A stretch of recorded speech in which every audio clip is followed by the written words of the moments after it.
भौजी हमहू त मंगबै कनिया गोरकी धम गढ़पुरा जाय के ना।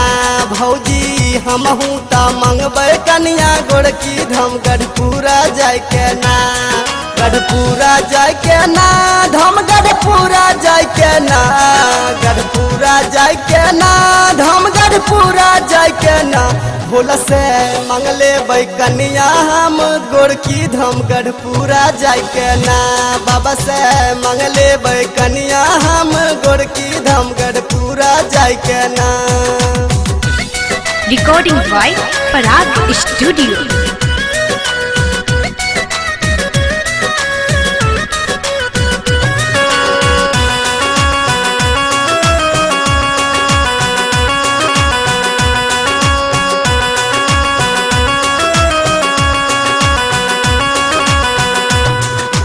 बड़ी शौक साराधा से करब हम पूजाई। सोचले जे छिकौ ऐसन मिली है लुगाई।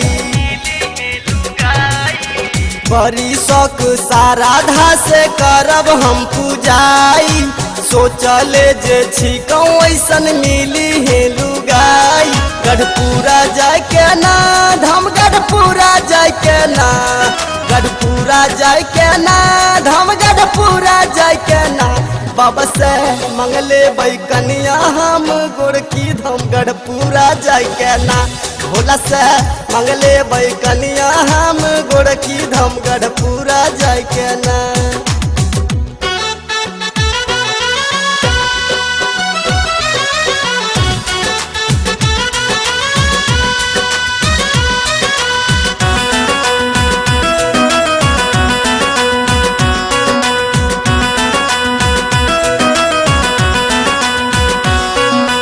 का कहीं भौजी हो अपन नसीब के। हमारो ले भेजथिन भोला धनिया चुन के। का कहीं भौजी हो अपन नसीब के। हमारो ले भेजथिन भोला धनिया चुन के। गढ़पुरा जाय के ना धम गढ़पुरा जाय के ना।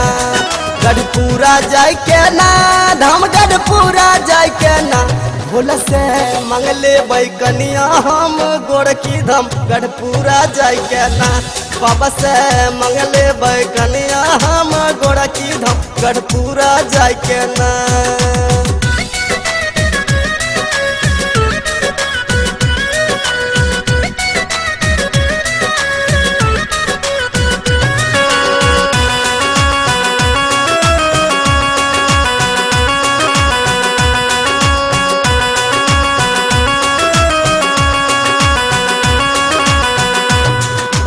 अब तनी सुना भोलाई हो रविंद्र के।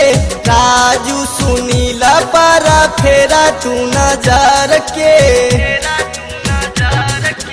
अब तनी सुना भोलाई हो रविंद्र के। राजू सुनील पर फेरा तू नजर के। गढ़पुरा जाय के ना धम गढ़पुरा जाय के ना। गढ़पुरा जाय के ना धम गढ़पुरा जाय के ना। बाबा से मंगले बैकनिया हम गोरकी धम गढ़पुरा जाय के ना। भोला से मंगले बैकनिया हम गोरकी धम गढ़पुरा जाय के ना। गढ़पुरा जाय के ना धम गढ़पुरा जाय के ना। गढ़पुरा जाय के ना धम गढ़पुरा जाय के ना।